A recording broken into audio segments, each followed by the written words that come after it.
It's Mr. Clintastik, and I am here with Mark from Death by Variance to discuss the multicolored mythics from Adventures in the Forgotten Realm. Hello. Hello, Mark. How Hello. are you today? Fantastic. That's good. That's good.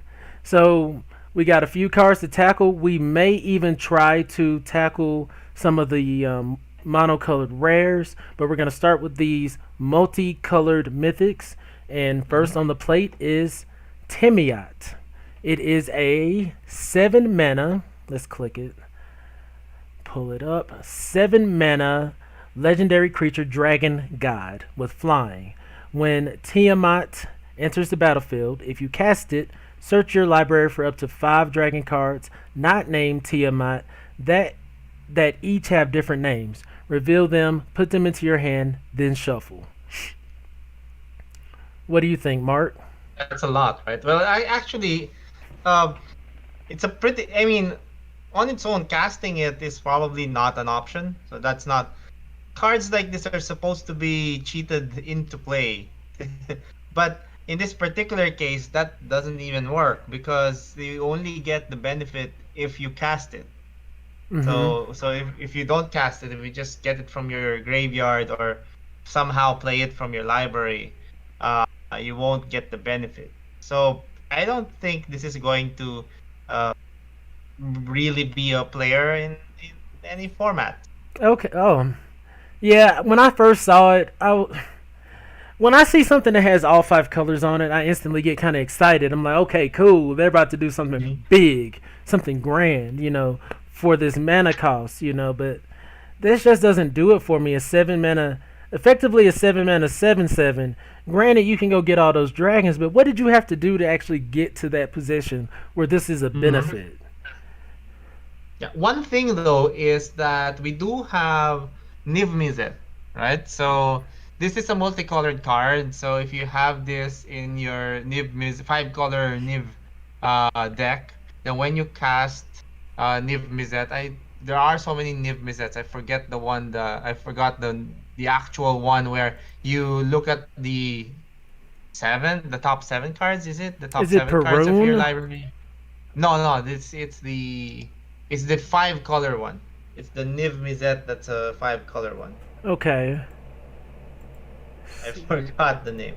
But yeah, so that one will allow you to fetch this, and vice versa. If you cast this, you can fetch Niv. Niv Mizzet But Reborn. Niv Mizzet Reborn, yes. So Mm-hmm. you can fetch Niv, but I don't think that like the 5 color Niv decks are going to want multiples of them. Maybe a one off. I don't see it. I I don't see it either. What about limited? Like, would you even want to play this in limited? It is a Oh, I would seven. want to. I would want to. I don't know if I could. Oh man, and even the artwork is pretty cool. I mean, see, I haven't. I've been in Magic for about a strong 5 years competitive now, and hmm I really got into it. I think was it after Ixalan? That was a format, and it might have been when a Nicobolus was out, but it had these multicolored dragons, and I got them, and I was so excited, but they were way overcosted. The ability just wasn't worth it, and that's kind of when I learned that just because it's a mythic doesn't mean even in limited that you're necessarily able to play it. Yes. Yes. Okay. Yeah, I would. Yeah, this is a fine. I mean, something that is quite a challenge to play in limited. But like, if I do, if like 5 colors is possible in this limited format, then I'll try it for a draft if I get it. Okay. Maybe. Okay. So next we have Xanathar Guild Kingpin. It is a hmm 6 drop for generic, a blue and a black legendary creature, a beholder. I just really like that. I love this card ever since I seen it. Its ability: at the beginning of your upkeep, choose target opponent. Until in the turn that player can't cast spells. hmm You may look at the top card of their library anytime. You may play the top card of their library, and you may spend mana as though it were mana of any color to cast spells this way. hmm I love this. I love this. What do you think, Mark? I mean, it's a powerful card. In limited, definitely a bomb. Like it's your 5.0 in the way that people grade it.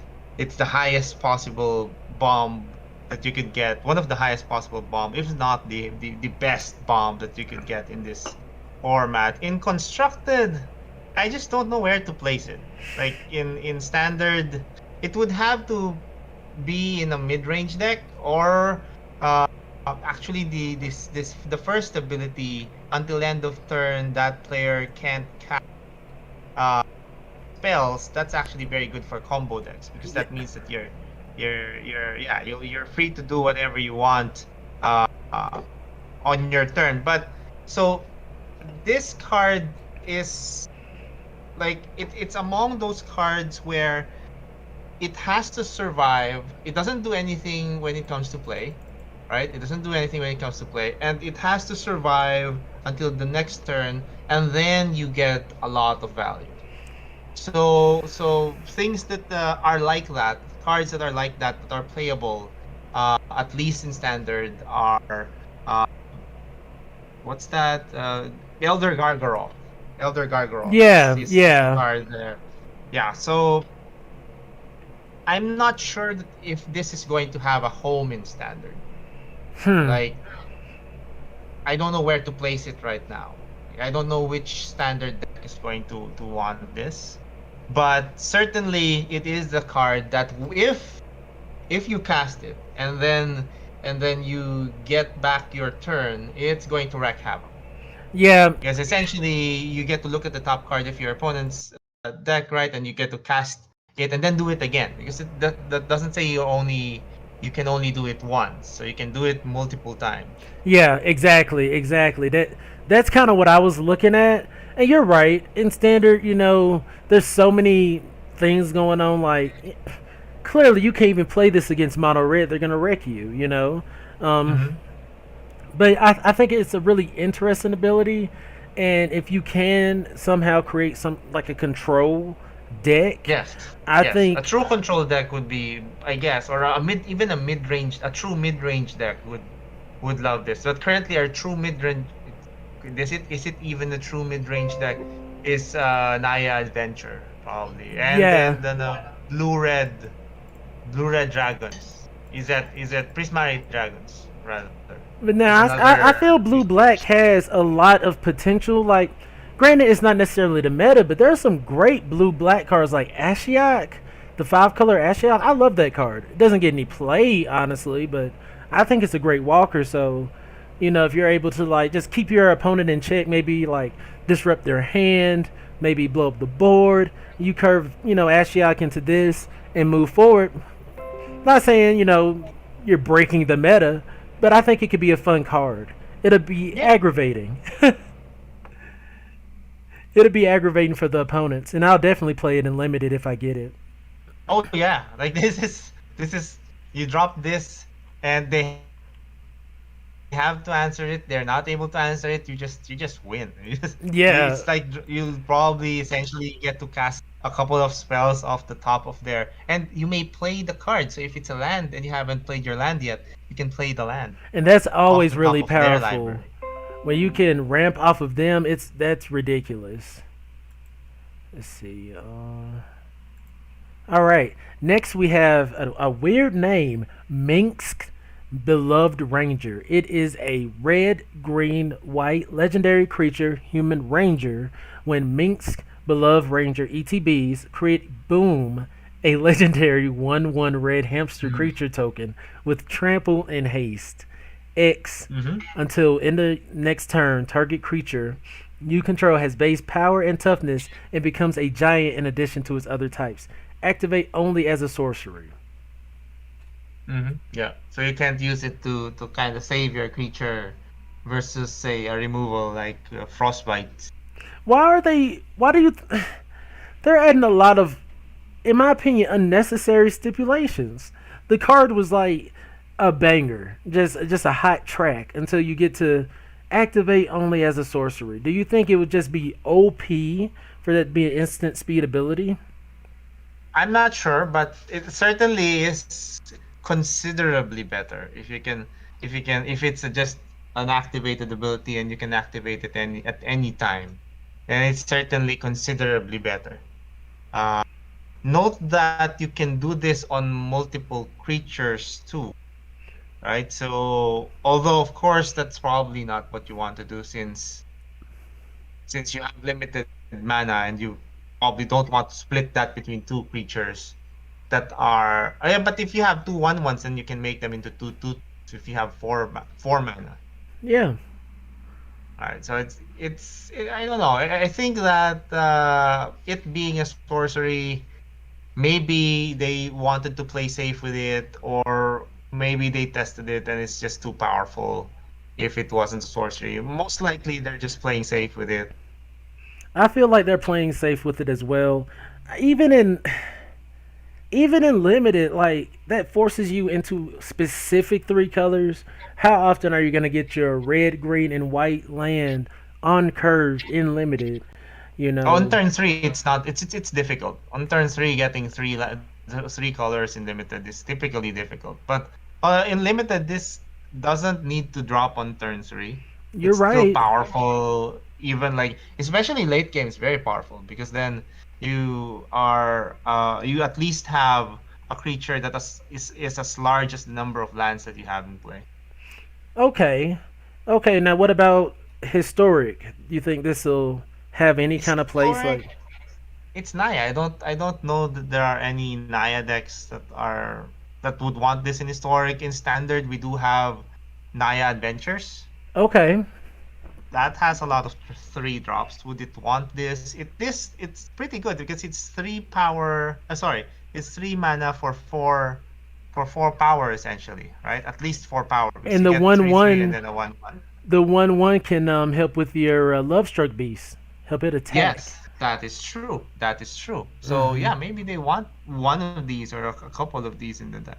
Okay. So has potential. Let's move on. Next we have Volo Guide to Monsters. 4 drop, 2 generic, green and a blue. Legendary creature, That's a human. rare though. Oh, sorry. Did we. Was that all the mythics?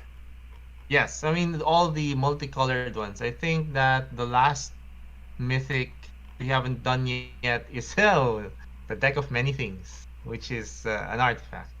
Jeez, so we really didn't have many multicolored mythics at all. Yeah, yeah. My geez. So let's hit the deck of many things. It's a 5 drop, colorless, legendary artifact. You can pay two, Yes. tap, roll a d20, and subtract the number of cards in your hand. If the result is 0 or less, discard your hand. How could it be or less?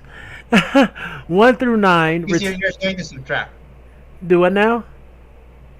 You're supposed to subtract the number of cards from your hand. Oh, So let's say you roll a 3 and you have a full hand, then you get a -4. okay. 1 through 9, return a card at random from your graveyard to your hand. 10 through 19, draw 2 cards. And 20, put a creature card from any graveyard onto the battlefield under your control. When that creature dies, its owner loses the game. This is a fun throwback at the deck of many things, which is one of the powerful artifacts in Dungeons and Dragons. I Really remember now? reading about. Yeah, I remember reading about the actual deck of many things, if I remember correctly, in the was it the player's handbook? I think it was the player's handbook or the dungeon master's handbook, one of those.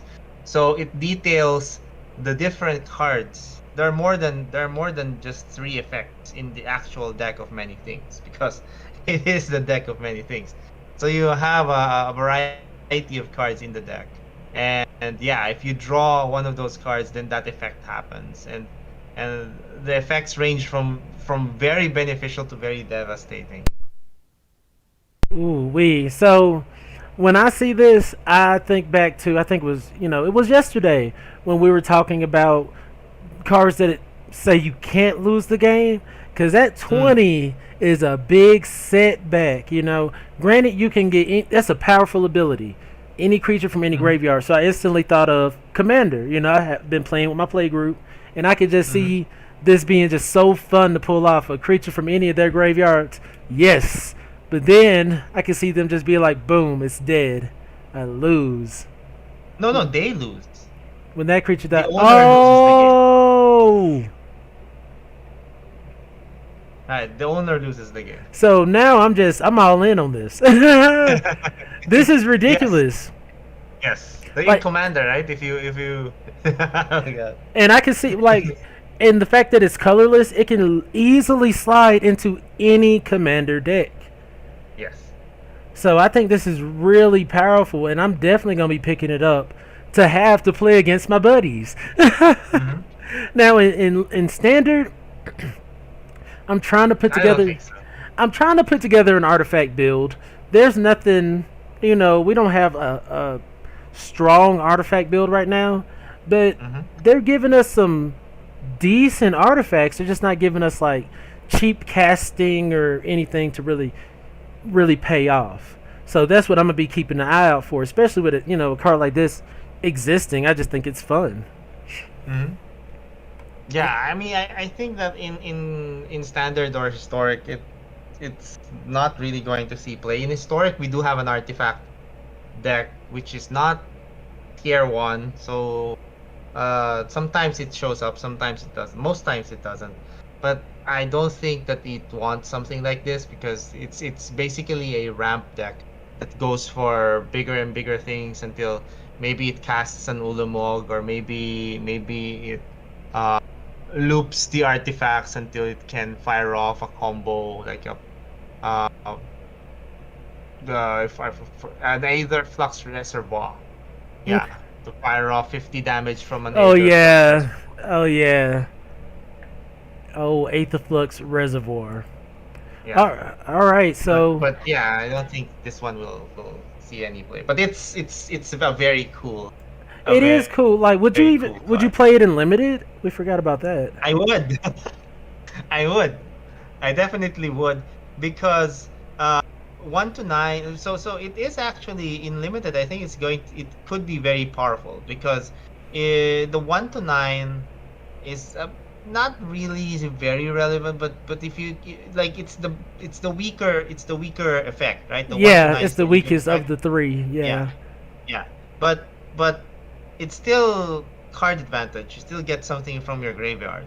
And if you get 10 to 19, you draw 2 cards, and that's a lot in limited.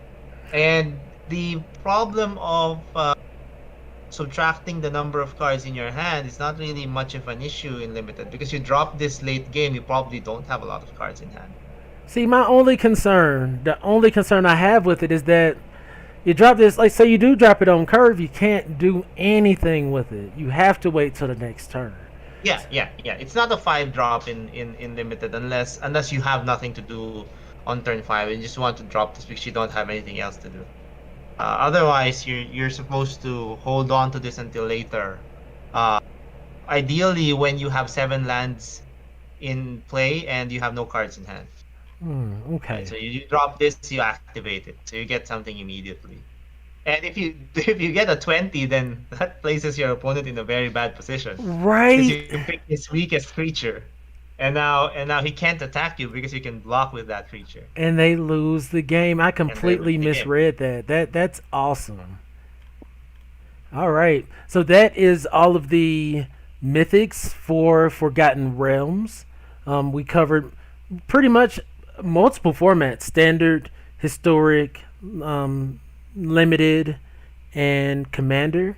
And so now we're just gonna slide right into the monocolored rares, and if we have Okay. time, we'll cover the multicolored rares as well.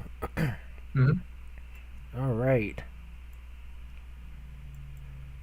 So to start, we have Loyal Warhound, the 2 drop, 1 generic, 1 white creature dog with vigilance.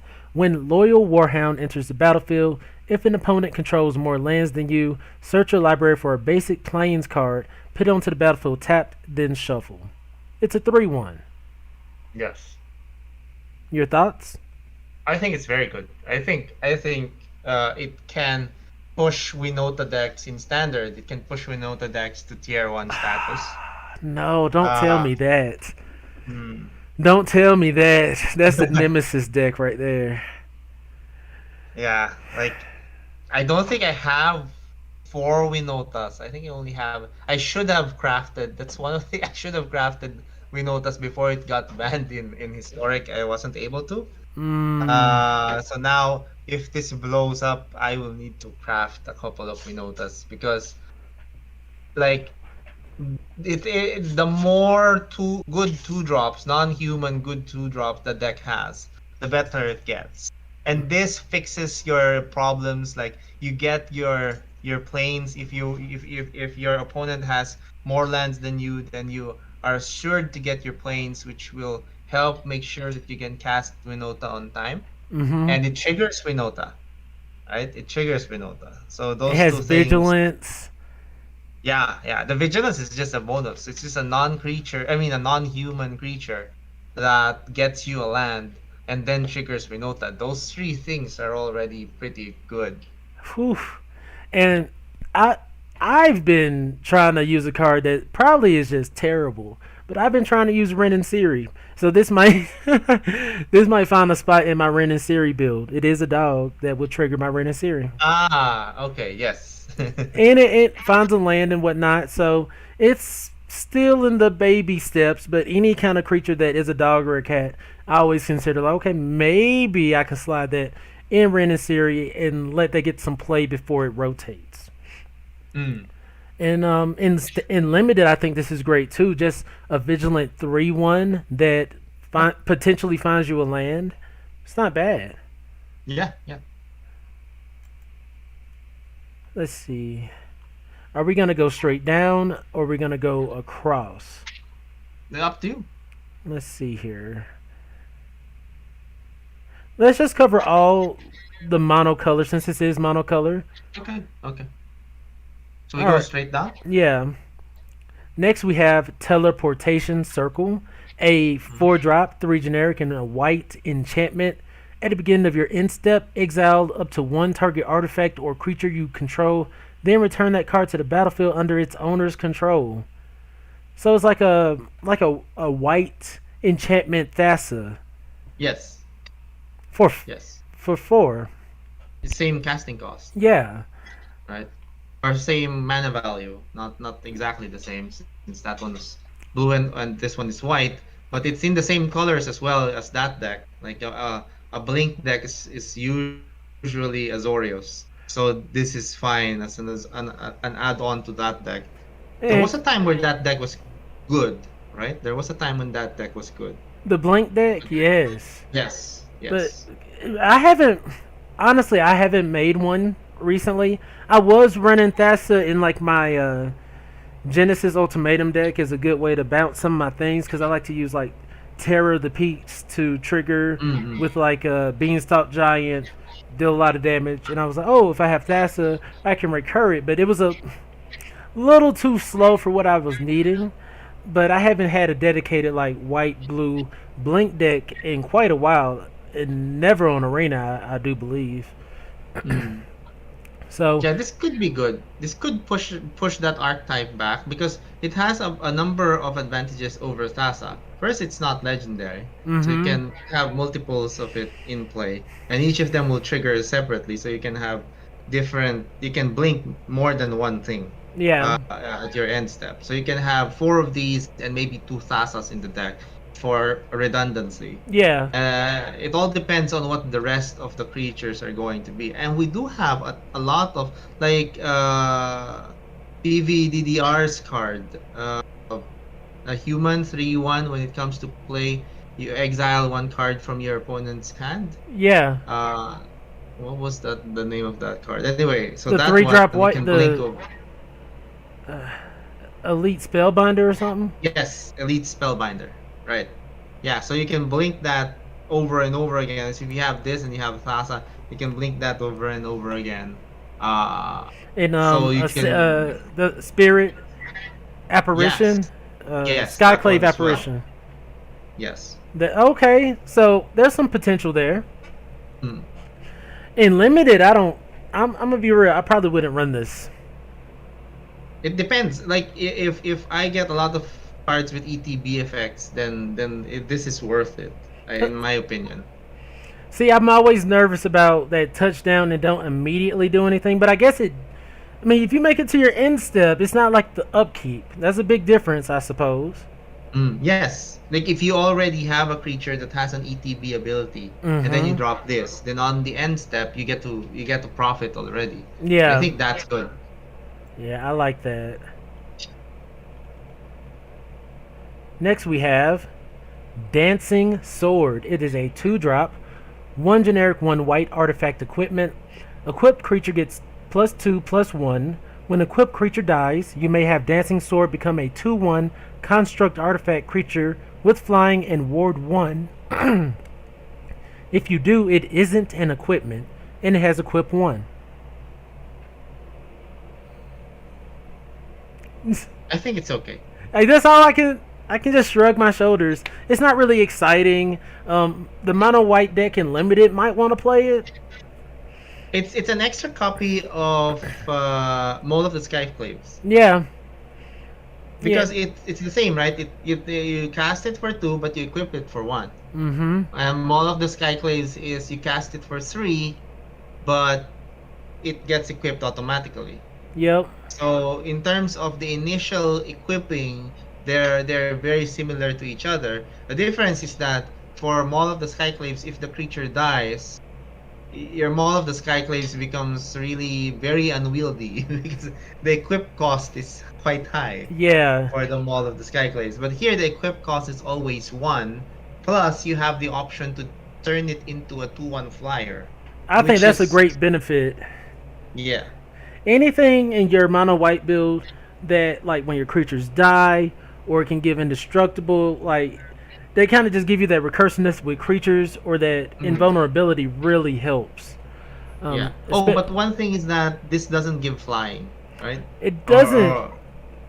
But if you slap this on your 1/1 with lifelink, the one that makes angels, I always forget its name. You're still happy, especially if it gets in for damage without dying. yeah, yeah. No, I mean because if it was a Skyclave, then that creature would fly. Yeah, that's a big difference. But the trade-off is, if that creature dies, it becomes a 2/1 artifact creature with flying and ward 1. Yes, yes. So That I you can then attach the Skyclave to. I think people will try it at the very least. Yes. Next, we have Guardian of Faith, a 3 drop, 1 Oh yeah. generic, 2 white creature, Spirit Knight with Flash and Vigilance. When Guardian of Faith ETBs, any number of other target creatures you control phase out. And treat them and anything attached to them as though they don't exist until their controller's next turn. Potential another blink deck, or this wouldn't cause an ETB to trigger, right? Mm-hmm. The It what? this wouldn't cause an ETB to trigger because they phase out Yeah, it unless. will not. It will. Phasing in does not cause ETVs to trigger. So where would this fit? Uh, it basically fits to protect your creatures Okay. because it has flash. So in a mono white deck or even because you can also phase out tokens.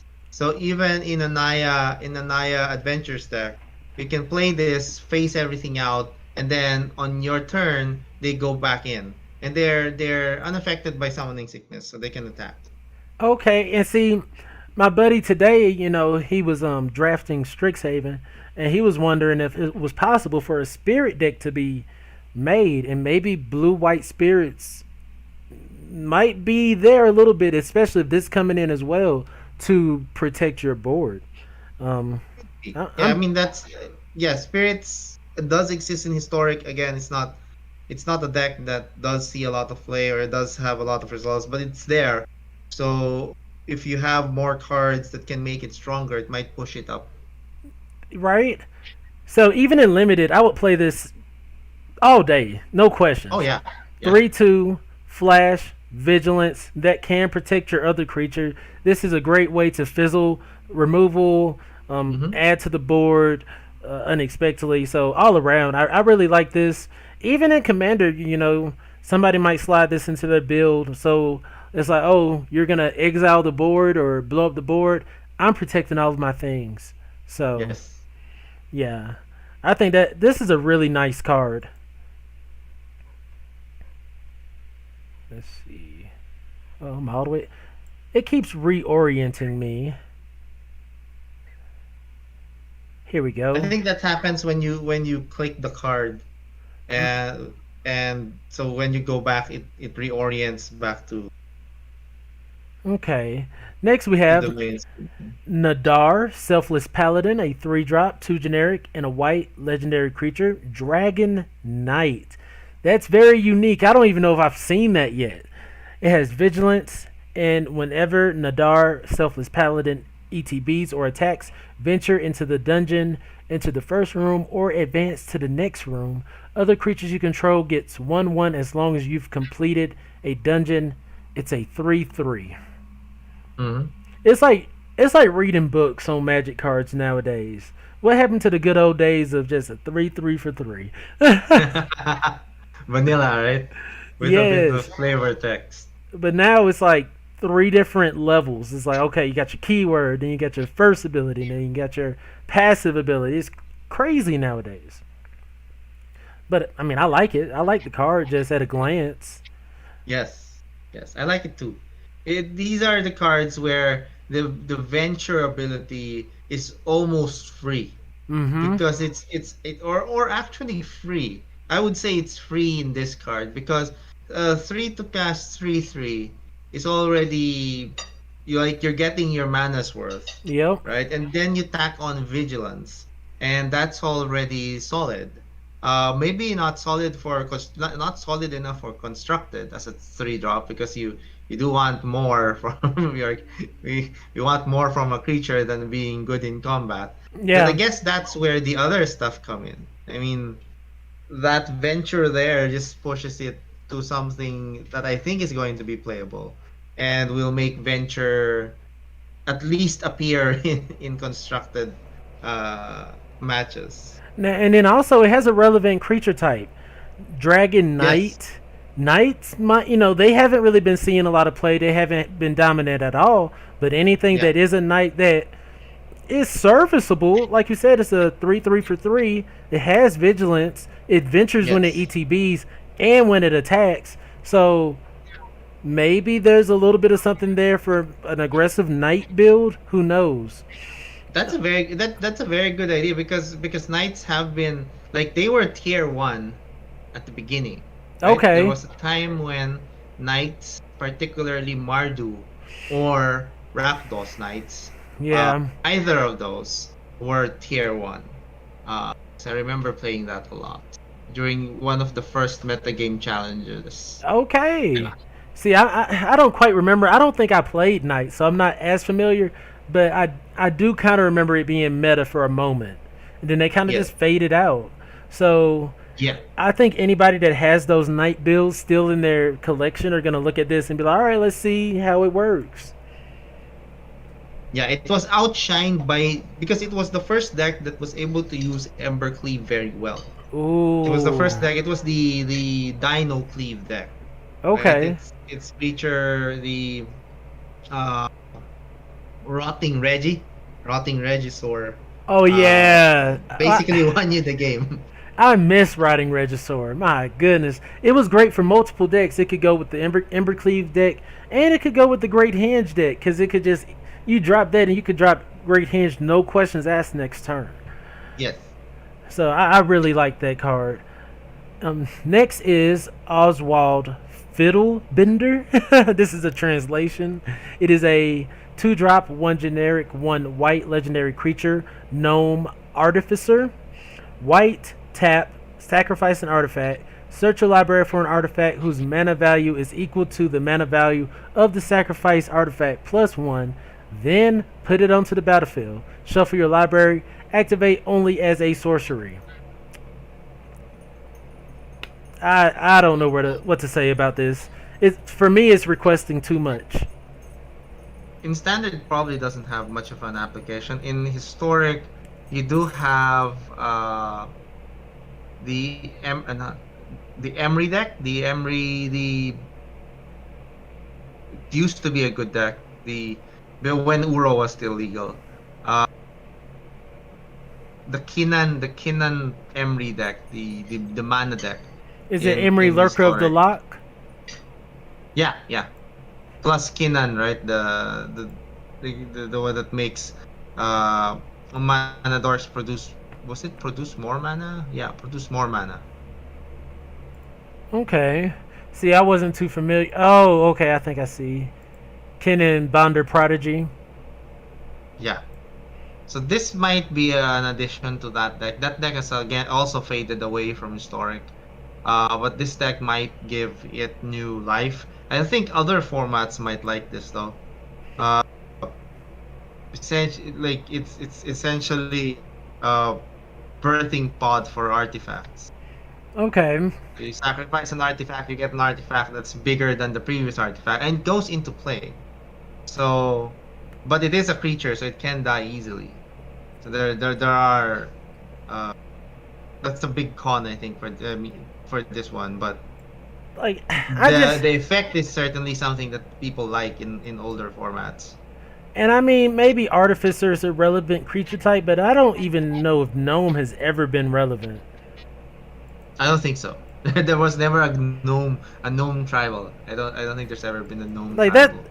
That's something I like to consider. It's like, you know, I, make the card as relevant as possible, in my opinion. But I'm not a card creator. So Hmm. next we have Flump, a 2-drop, Oh, one generic, one white creature, jellyfish, defender, flying. Whenever it's dealt damage, you and target opponent each draw a card. All I can see this for is like commander. That's really it, in my opinion. yeah, because you can target the opponent, right? So you can leverage that into advantage. Like Yep, I'll target you if you do some other thing for me. exactly. And this is a 0/4. If your opponent, for instance, needs to attack to get some kind of trigger going, maybe you can negotiate something. Hey, go and attack me, and we can each draw a card as well. Hmm. So that's the only way I see it. Otherwise, I wouldn't play it in limited or standard. And if it can't be played there, I doubt it could be played in historic. Yeah, I mean, I'm looking at it, and what I'm seeing is, so it is a good defender, right? Because it's a 0/4, and it flies, so it's going to be able to block very well. Now when it's dealt damage, both you and your opponent are going to draw a card. So how good is that going to be? In I. historic, you may have Narset in play, right? So if you have Oh. Narset in play, then like if you go turn 2 Flump into turn 3 Narset, then even if they attack into your Flump, you block it, you draw a card, the opponent doesn't. Yeah. So that's one way of looking at it. And that goes Uh, back to commander as well. If you're running a deck that blue white, you have Narset out, your opponent attack you, you're drawing the card and they're not. That's good. yes. Well, it depends. You can target someone else and they'll be able to draw a card. Remember, Narset only prevents you from drawing more than one card a turn. Ooh, okay, okay. It's been a while since I played with Narset. War of the Spark was a crazy set Yes. release. They kind of went crazy there. But yeah, I wouldn't. Flump doesn't excite me that much. See, next we have a translated card, Sentinel of the something something. I think that's uncommon though. Oh, we That finished was the the. last rare. Yeah. Yay! All right, moving on to blue. Yes. Let's see here. We have True Polymorph, a 6 mana, 4 generic, 2 blue instant. Target artifact or creature becomes a copy or of another target artifact or creature. For 6, rare. I'm not liking this. I don't really see it. Hmm. Neither am I. I don't like what's the application of it? I I don't know. I don't mean, really you see. have your the 3-drop. that enables the cat combo deck that makes copies of things. I forgot the walker that goes with it. Um, Mm. but this is 6 mana. I don't. It says the flavor text is maybe a little too convincing, but this is maybe a little too expensive.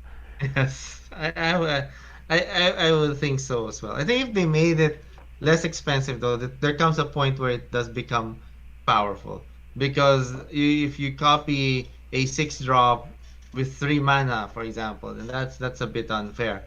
Although you do need something to copy it into, so that's also I don't really like the card at all, actually. It doesn't even really. Even if it was like maybe 5 mana, I could see you could curve into torrential gear Hulk with it in an older format.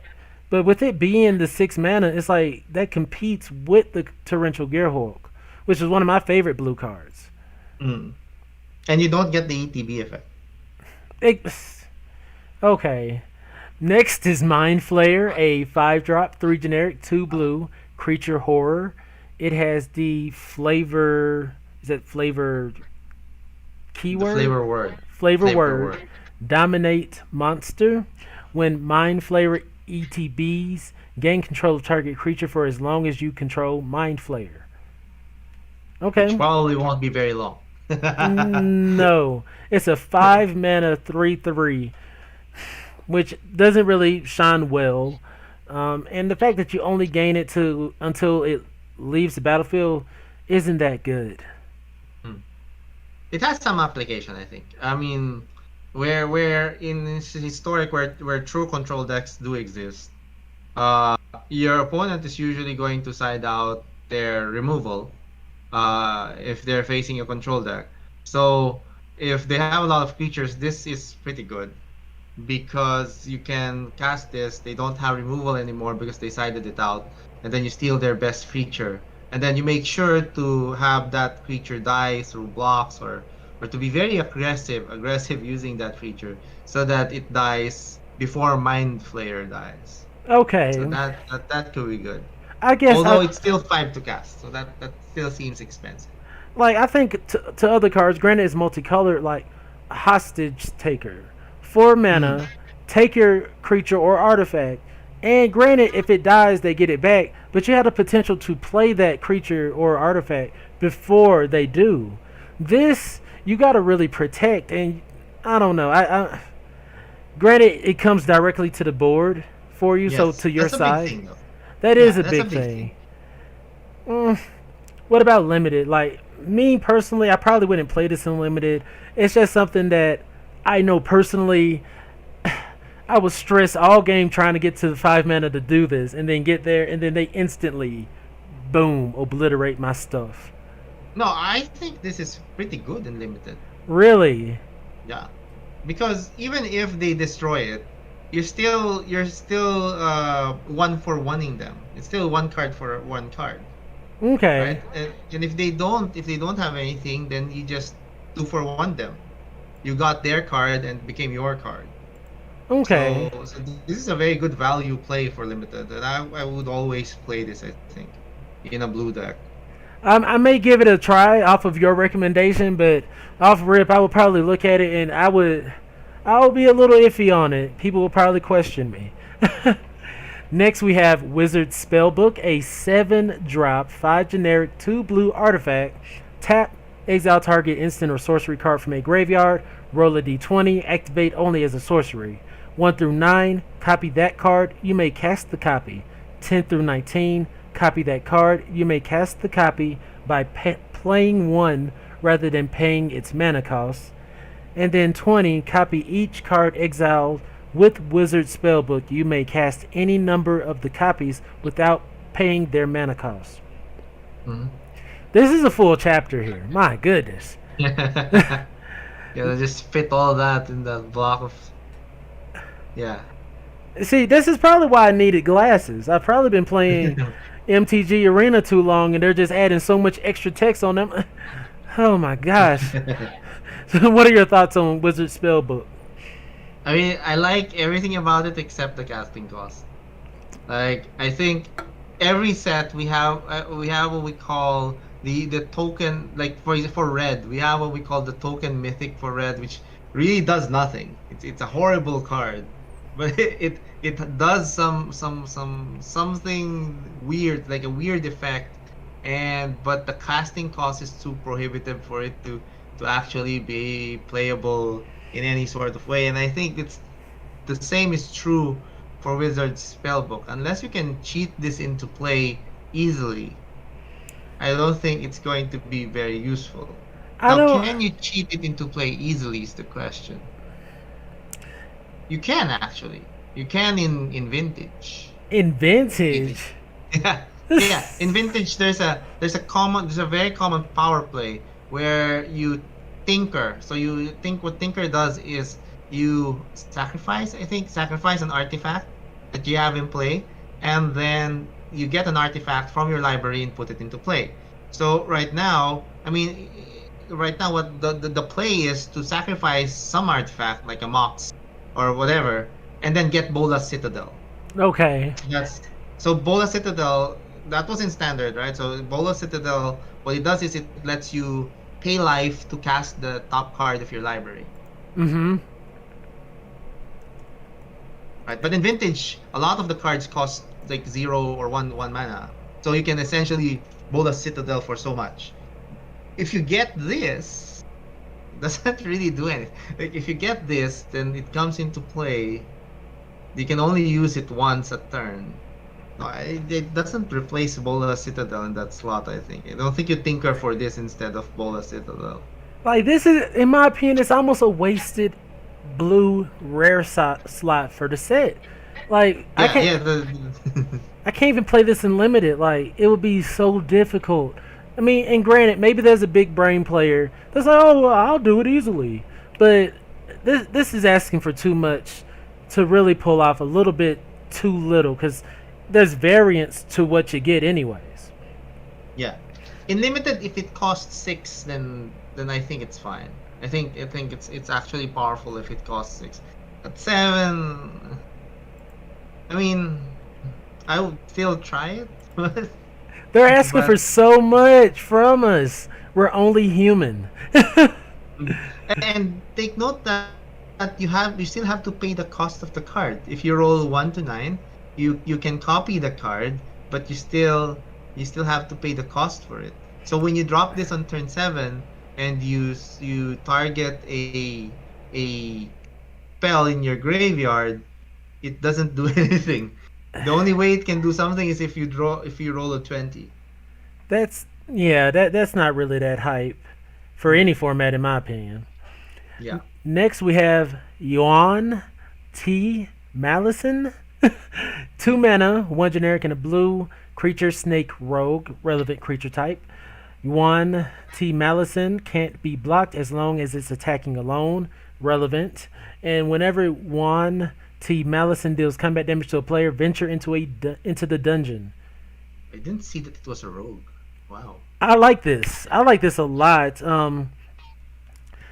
If you're running, like, I like monocolor decks, and one thing that monocolor blue decks, in my opinion, need is unblockable creatures that are cheap.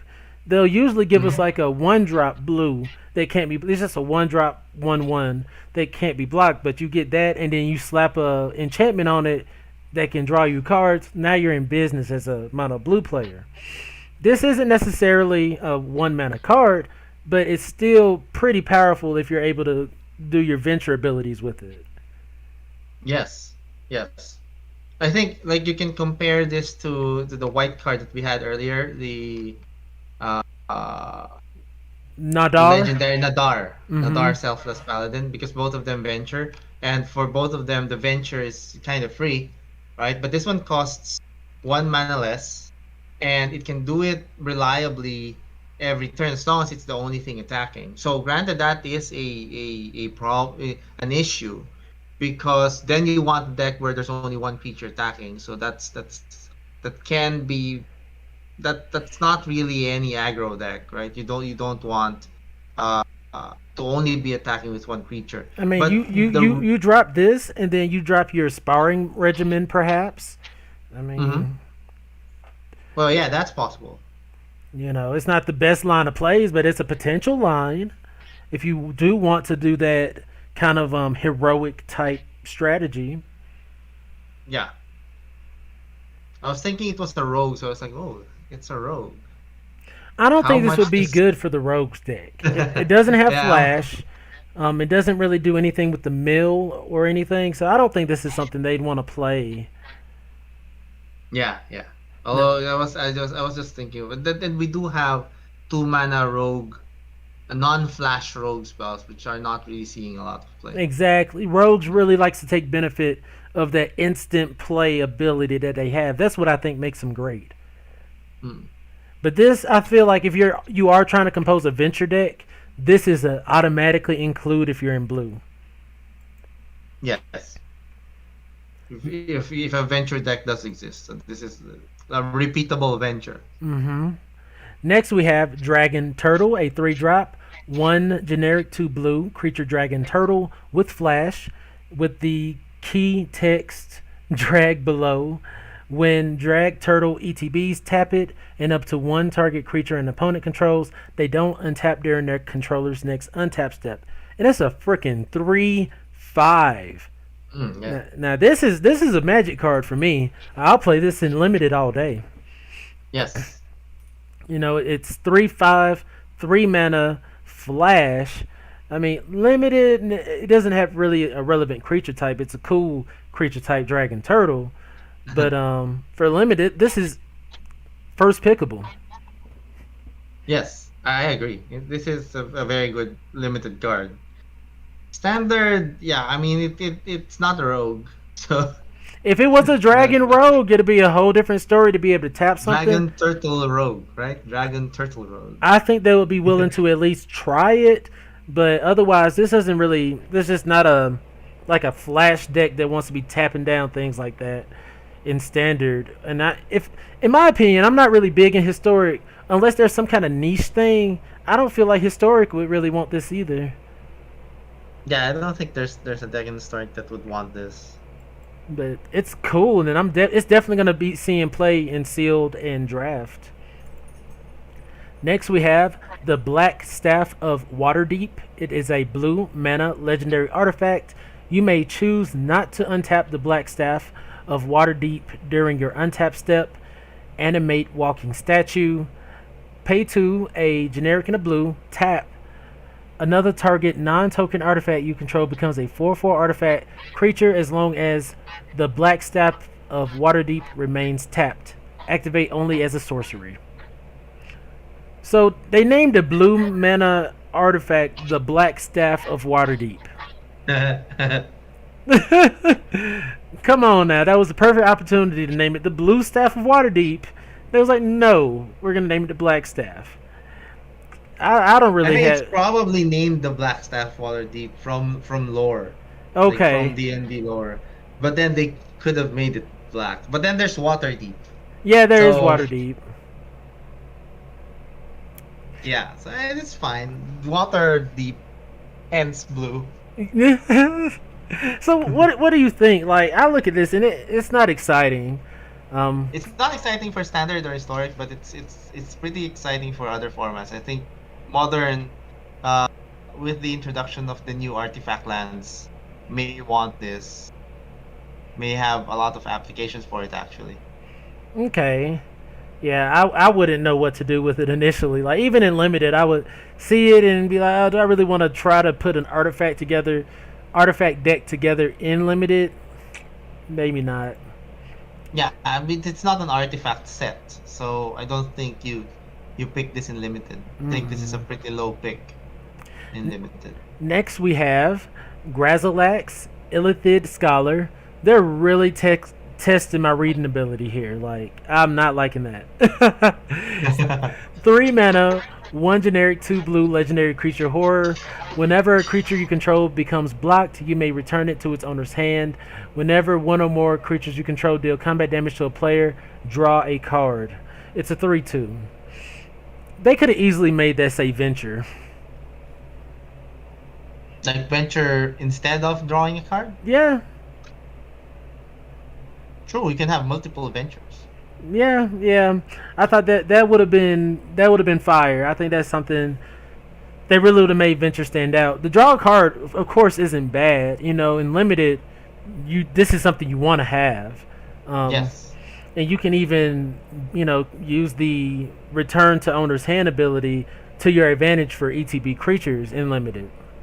Yes. Now, in, And like even in constructed, it means that when you attack and they block, you have the option to not let your creatures die, okay, and you still draw cards for the creatures that do push through. oof. Now, I wouldn't know where to even place this in standard. Like, there's so many powerful abilities. Just drawing a card, maybe from your creatures dealing damage. Would your is it or Prismari deck want this? I'm not sure. I'm I'm not not sure sure. I don't think so. because the similar effect we can see in Naya. We can see that in Naya Adventure, right? They Okay. have that that Oh squirrel that's yeah. indestructible, right? So this provides you a similar effect, but it's 1 mana cheaper, but it's not indestructible, but it's 3/2. So, uh, but then if you're going to use this in Naya, you'll have to add. No, you probably will. You'll have to have the ability to use double blue, which probably won't be It won't the be worth case. it. It's Yeah, just unless you like change the color composition of the deck, maybe.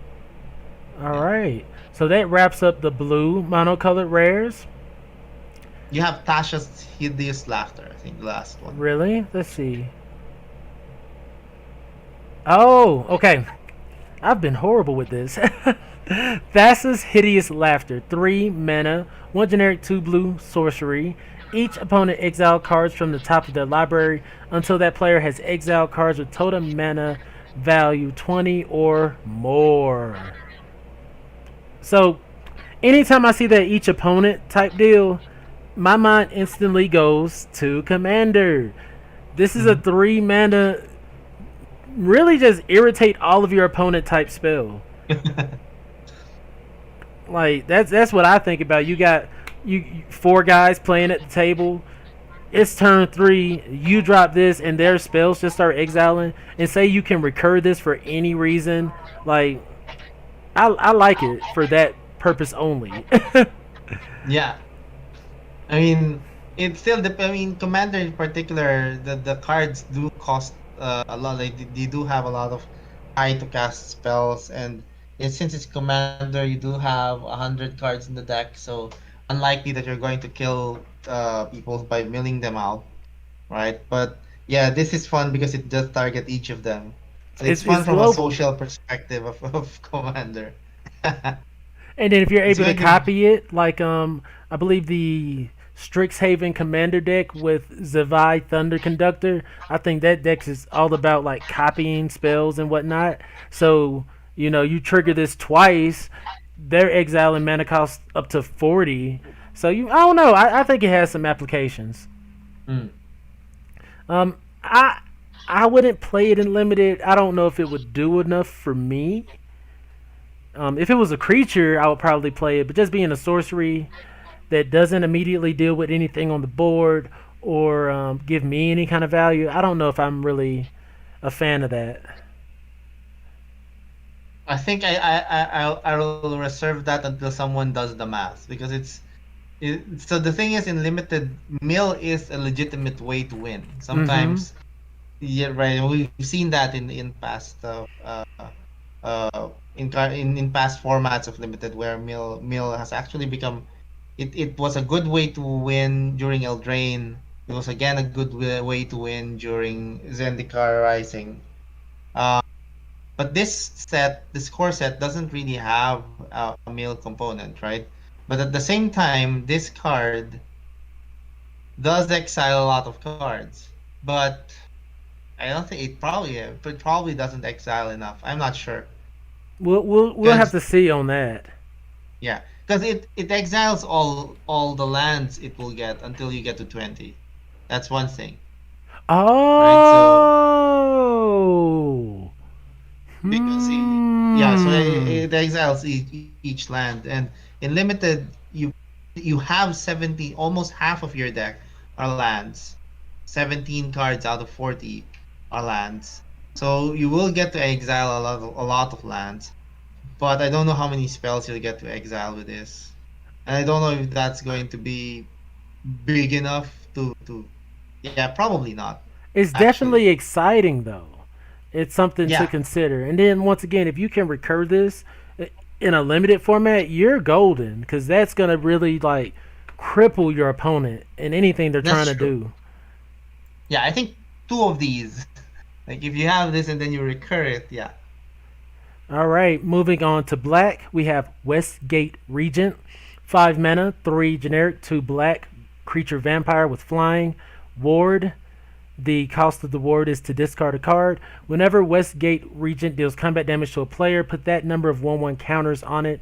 It's a 4/4. I'll play this in limited. Yeah, it's a powerful card in limited, definitely. Otherwise, we don't even have a vampire deck necessarily going on right now. Unless you Yeah. you might be able to force one. I'm sure if we went in the arena, put in creature type vampire, you probably could throw one together. But this isn't even something I feel excited about throwing there. It just costs too much. Yes. It's kind of Um, there is a vampire deck in Historic though. So again, it's one of those decks that was good at some point, but not good right now. And it only does have one 5 drop. So this is not a bad card. This is actually a pretty good card. Because in that deck, one is of its power plays is to drop Sorin on turn 3, minus, and then drop a big vampire. And this counts as a big vampire.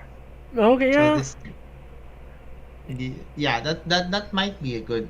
But I just don't know if that's going to be enough to push the deck beyond tier 2 I mean, status. it has some pretty cool artwork. Like it gives me the D&D vibe. Like you walk up to a bar and there's a freaking vampire on the outside. He kind of looks like a vampire rogue, but it doesn't seem like they really wanted to give it that that creature type, Mm, which might have pushed it in relevancy.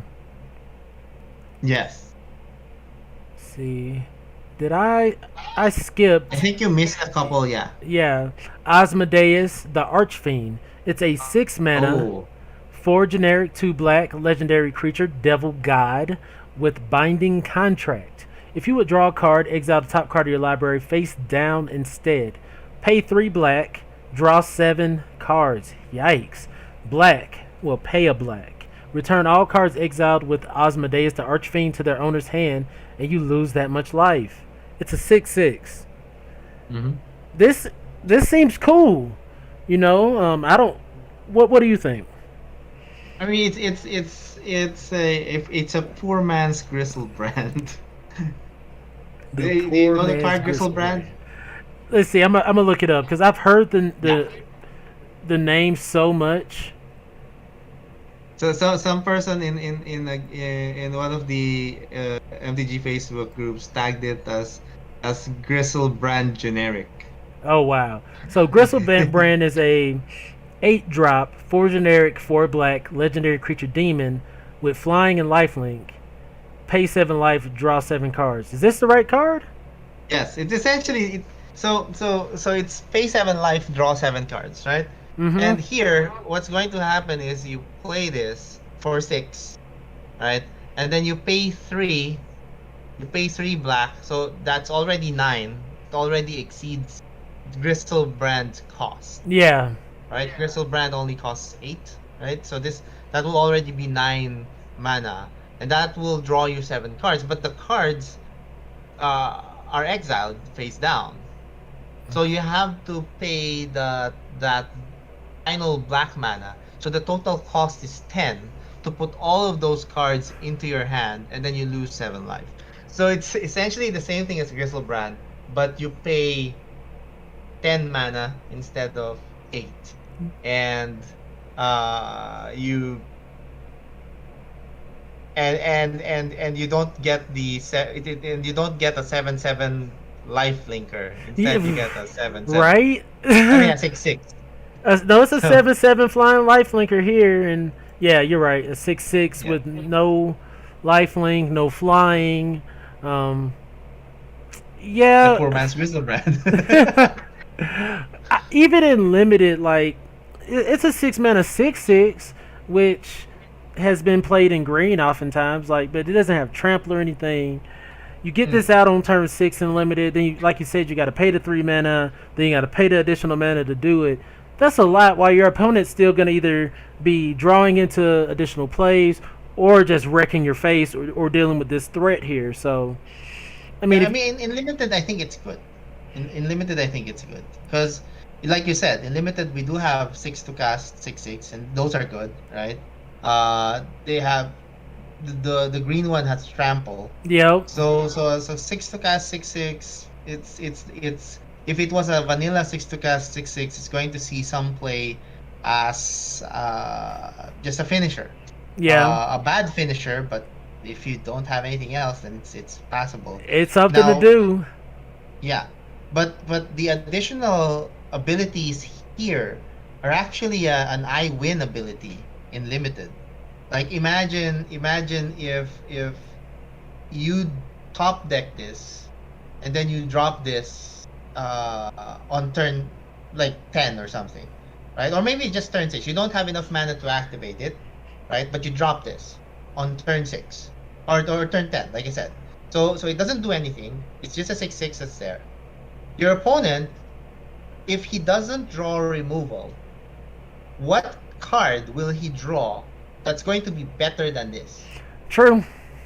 If it's not removal, what card would your opponent draw? So that, of course, that includes like a card that will remove this and if like just in terms of creature quality without any removal effect, what creature can he draw that's better than it? I don't think he can draw any creature better than this because next turn you draw 7 cards. You're right. You're right. Um, yeah. So this might be. You're saying this basically first pickable and limited then. Oh yes, oh yes. I'm first picking this in limited, and like of course the only problem is if you don't have 7 life to draw the 7 cards, and then you're stuck. Okay. Next we have Forsworn Paladin. Is this is a rare, right? Or is Yes, this? yeah. Oh, It doesn't. That's the same thing I asked myself when I looked at this. Does that look like a rare? It doesn't look gold. It it looks silver. is off colored, but it's a black 1 mana spell creature, human knight. Once again, relevant creature type with menace. You can pay 2, a generic and a black, tap, pay a life, create a treasure token. I love that. And then pay Mm. 3, 2 generic and a black. Target creature gets +2/+0 until end of turn. If mana from a treasure was spent to activate this ability, that creature also gains Death Touch until end of turn. And it's a 1/1. I love this all day. I might even try to put this in like a Finn Death Touch deck. Finn's not really Mm. popular in standard right now, but if you're trying to force it, this is pretty cool.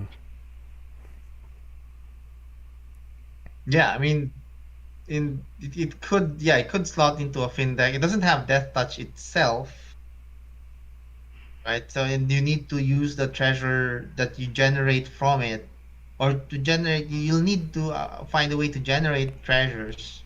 Yeah, Uh, because you need to tap it to generate the treasure. true, true. I don't know. I would try to figure it out. I just like that ability to a black creature that's a 1 drop. It's a menace creature, so if you're needing to just get in for damage early, boom. But as you know, 1/1 isn't that strong. So as soon as they're Mhm. able to um, put out a defense, you can hold this back, and then you can tap it to create the treasure.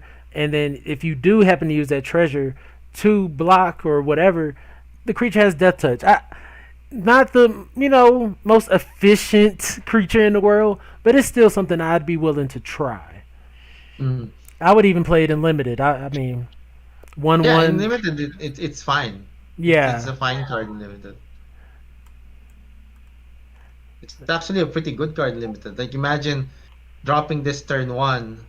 Next turn you make a treasure, in right? black at that. Black doesn't Yeah. usually get ways to ramp at all. Yes. Okay, let's see.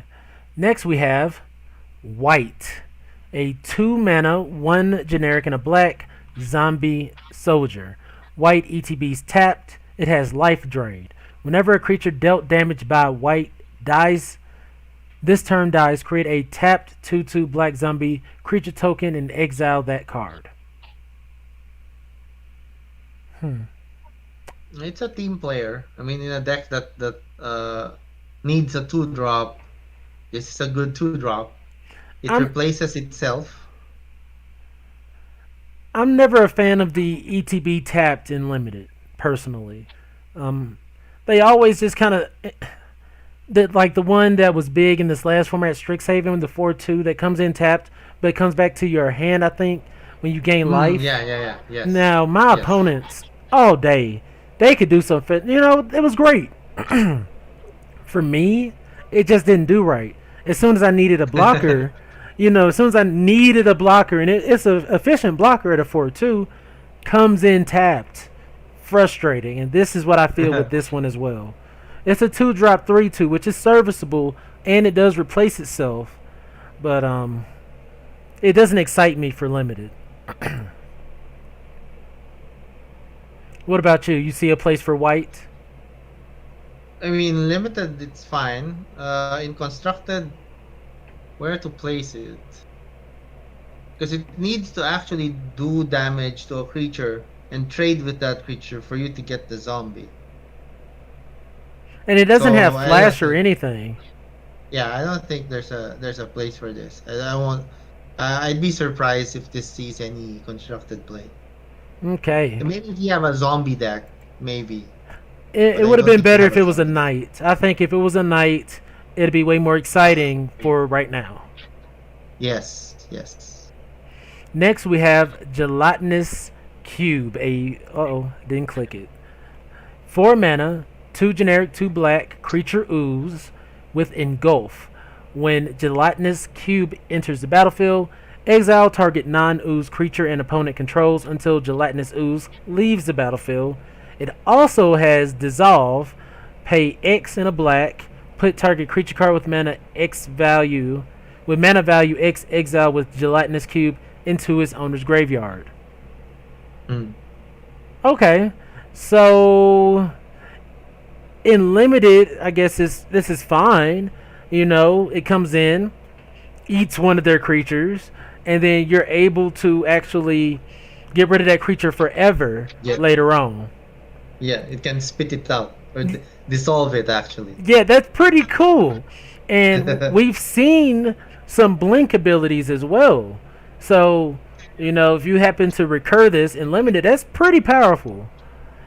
Yes. It's a powerful removal spell, just being a 4 drop 4/3 that comes in and deals with pretty much any other threat because the ooze is not a common creature type.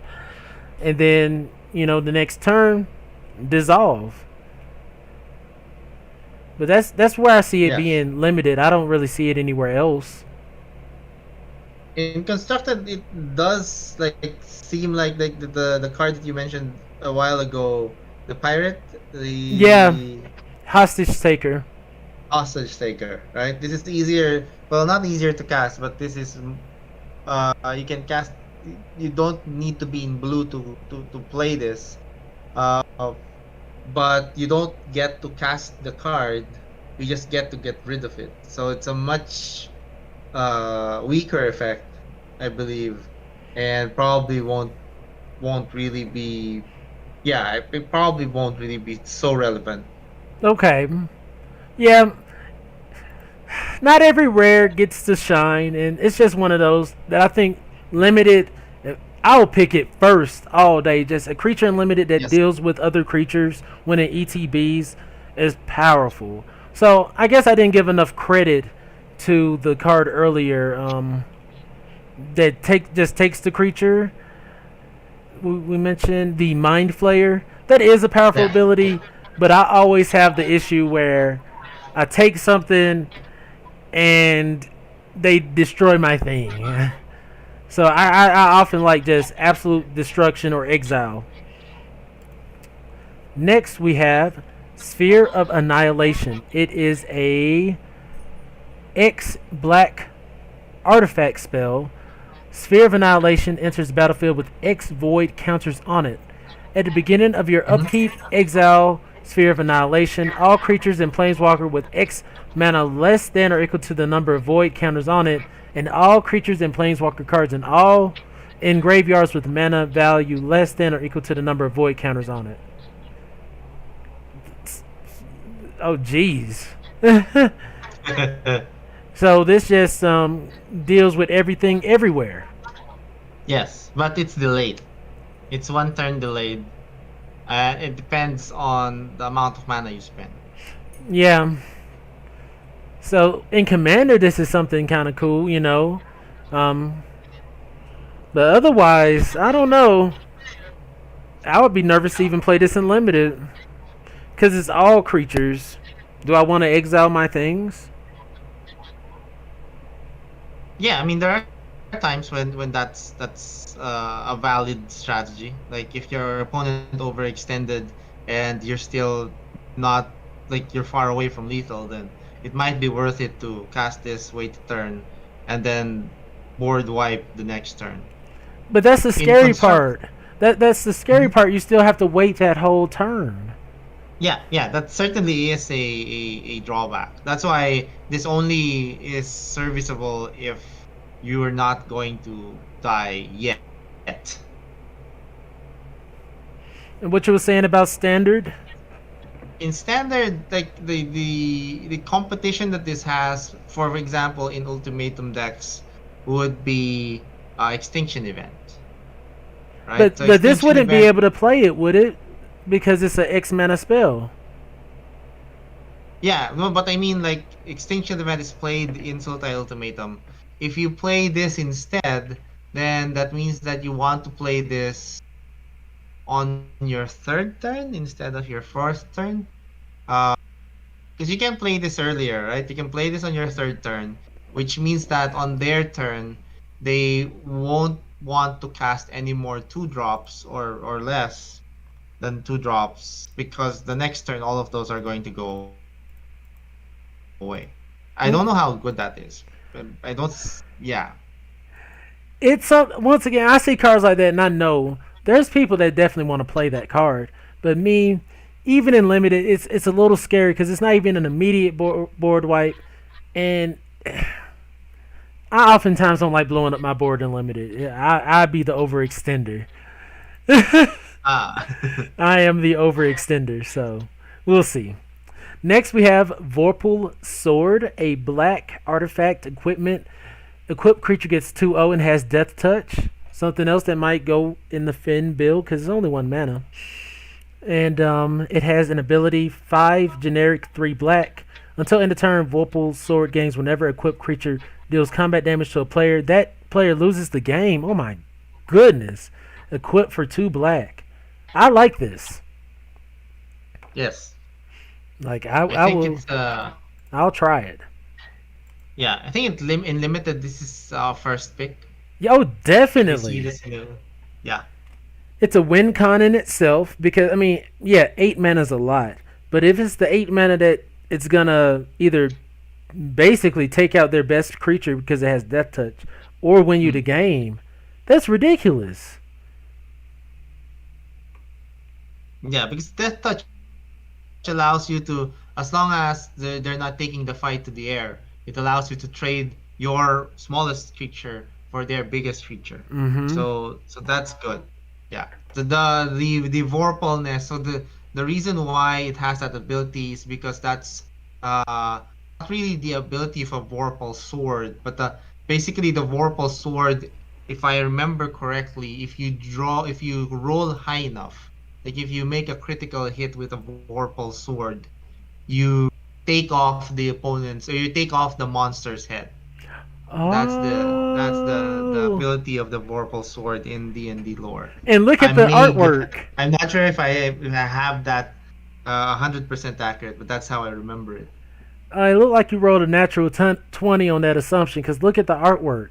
It's a Yeah. person The holding the Gorgon. head. Yeah. I like that card a lot. That's exciting. And if I find that, I would love to play that in limited.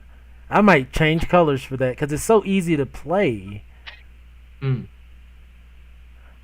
All right. Next we have. We're I think moving that was into the red. last one. Yeah. Yes. Moving on into red, we have Hobgoblin Bandit Leader. A 3 mana, 1 generic, 2 red Goblin Rogue. Other goblins you control gain 1/1. Pay a red, tap Hobgoblin Bandit Leader deals damage equal to the amount of goblins that entered the battlefield under your control this turn to any target. Is there a Goblin Historic deck? Oh yes. Mm, There is a goblin. There is a goblin.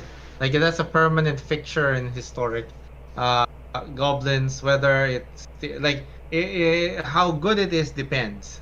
Like sometimes it's tier one, sometimes it's tier two. Right now, probably tier two. I think it's not at its best uh time at the moment. Adding this to that, I don't know how relevant it's going to be because right now the goblins deck plays how many? Eight lords. So there are eight cards in the goblin deck that does the first thing that this does, which is give all other goblins +1/+1. Now this isn't legendary, so could this replace one of the legendary Goblin Lords if there is one?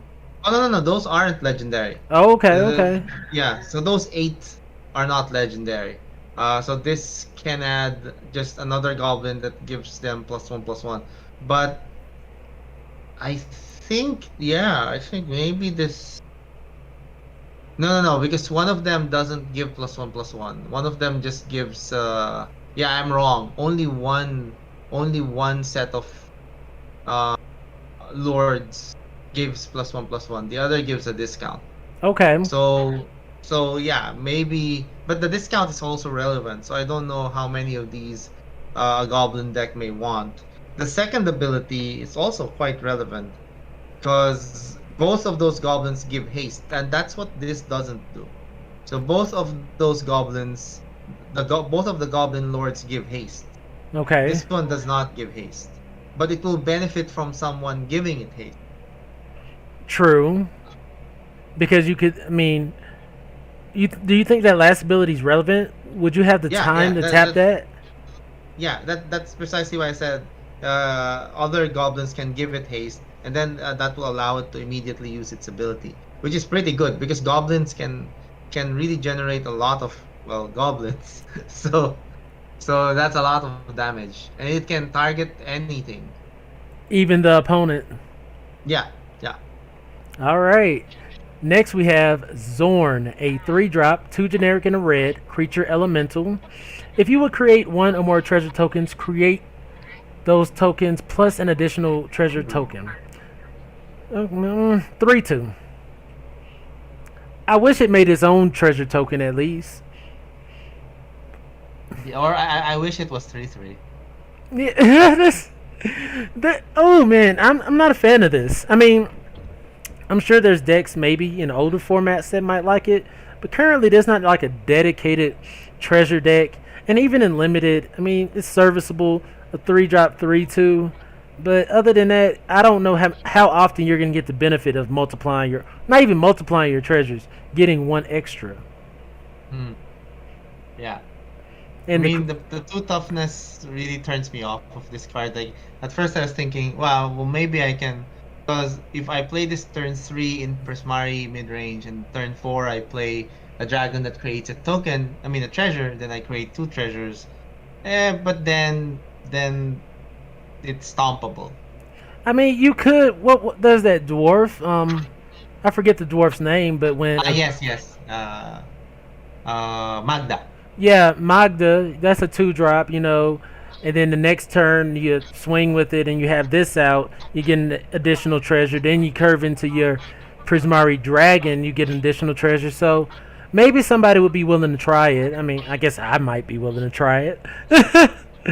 Yeah, Magda is currently in a Gruul deck, right? Or it could also be a Naya deck where it does it is able to do some crazy things. So yeah, maybe this is a nice addition. And I then mean, I Magda mean, herself is comparable. and then on top of that, you can curve right into your gold span dragon. I mean, that's creature after creature after creature, but it's possible. Yeah, that might be something actually. Next, we have Delina, Wild Mage, a 4 drop, 3 generic and a red legendary creature, Elf Shaman. Whenever Delina, Wild Mage attacks, choose target creature you control, roll a d20. 1 through 14, create a tapped and attacking token that's a copy of that creature, except it's not legendary and it has exile at the end of combat. 15 through 20, create one of those tokens, roll again.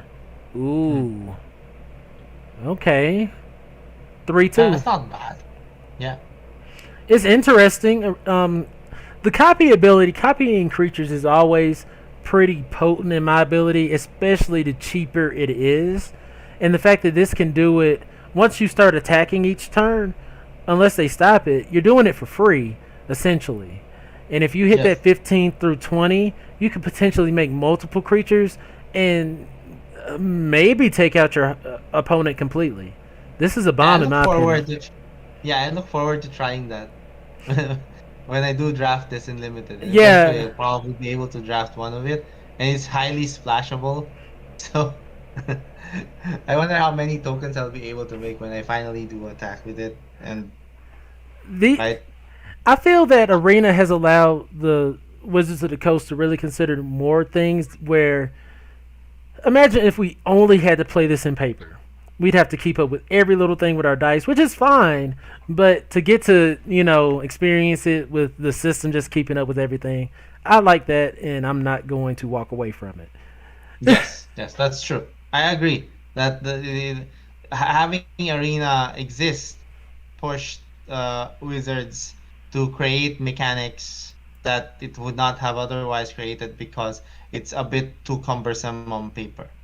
Yeah. Now Friday Night Magics are gonna start again, so people are gonna have to be using these things. I wonder will that start reeling them back in to less token, less dice oriented mechanics. I don't think so because I think they were pushing that because it's better for Arena. Okay. Uh, so even if we do get paper, they still won't do anything that's unimplementable on paper, of course. But Mhm. I think they will continue to push for mechanics that are interesting enough on Arena, uh, as long as it's executable on paper. Okay. All right. So next we have Zalto Fire Giant Duke, a 5 mana, 3 generic, 2 red legendary creature, giant barbarian with trample. Whenever Zalto Fire Giant Duke is dealt damage, venture into the dungeon. It is a 7/3. Okay. Okay. Now limited, I'll play this. It has trample. 7/3 kind of stinks. It can be blocked by an efficient creature, but um, you'll get to venture into a dungeon and pretty much guarantee taking out their creature. Yes. Yeah, this is good in limited. I don't think it's going to have any place in standard Yeah, I or mean, historic. I haven't even tried the Giants build myself. That is one I'm going to be putting together soon, and I wouldn't even know if the Giant build would want this. Yeah, I mean that already has a lot of 5 drops, I guess, right? Like that's definitely a build I need to at least try and see how it kind of works and whatnot. Next we have Meteor Swarm. Mhm. It is a 3 mana X spell, 3 red mana X sorcery. Deal 8 damage divided as you choose among X creatures and or planeswalkers. Is this limited playable? Yeah, definitely.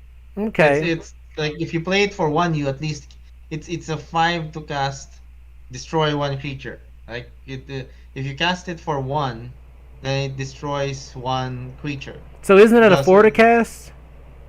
Oh right, you're right. Sorry. Yes. So 4 to cast destroy a creature. That's pretty good and limited. It is a bit heavy on the red though, so you will need to be you will need to be mostly red, or you have to have a lot of red mana to actually make it work. But then from that point, it becomes a lot better because then for Yeah. 5 mana you destroy 2 creatures as long as their total uh, toughness does not exceed 8. Then you get to kill 2 creatures or So planeswalk. I like this. I like this, even though it is the red mana that is intensive.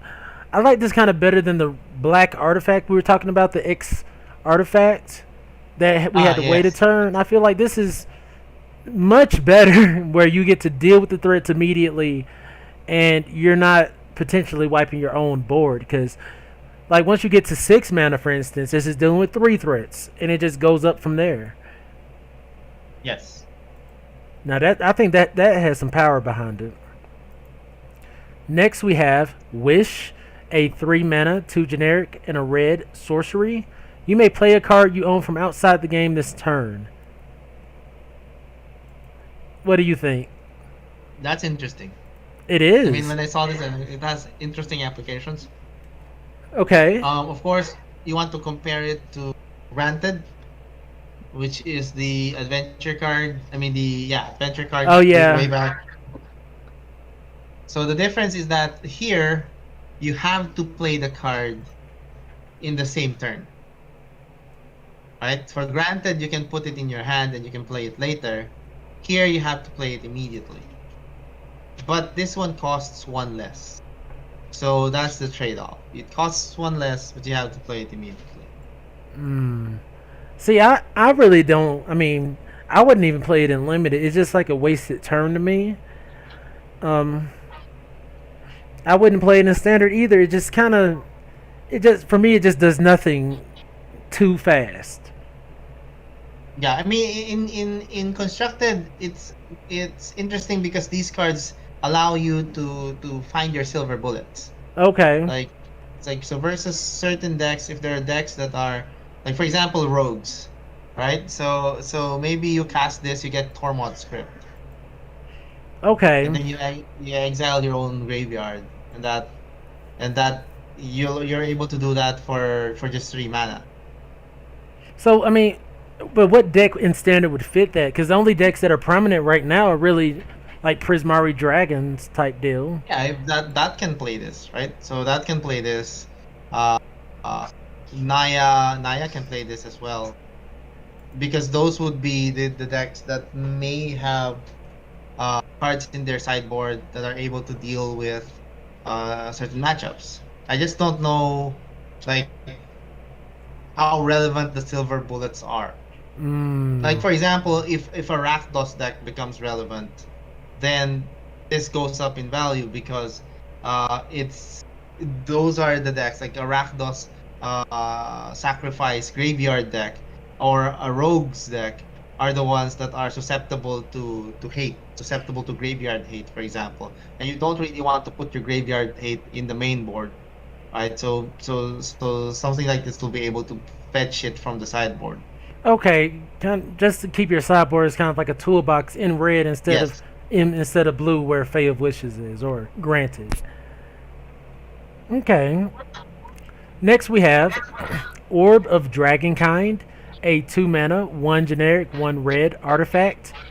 Pay 1 tap, add 2 mana in any combination of colors. Spend this only to cast dragon spells or activate dragon abilities. Pay a red, tap, sacrifice Orb of Dragonkind. Look at the top 7 cards of your library. You may reveal a dragon card from among them, put into your hand, put the rest in the bottom of your library in a random order. Hmm. If you get this in limited and you have the right amount of dragons, it's not bad. It helps you ramp for sure. Yeah. You know. I mean, I guess, yeah. I mean, the second ability is relevant if you well, you need dragons. You need several dragons to make this good. If you don't Yeah. have a lot of dragons, it's not really so good. So if you get like if you happen to be already have a lot of dragons or whatnot, I think you're fine. But I don't know if I would necessarily build around this right off the bat until I see how easily the dragons are accessible and limited. Mm. There are a lot of dragons though. They did say that. Yeah, So there like, are. yeah. So like, if you get this pack one, uh, maybe you build around it. I'm not sure because note that the 2 mana can be any combination of colors. Mm-hmm.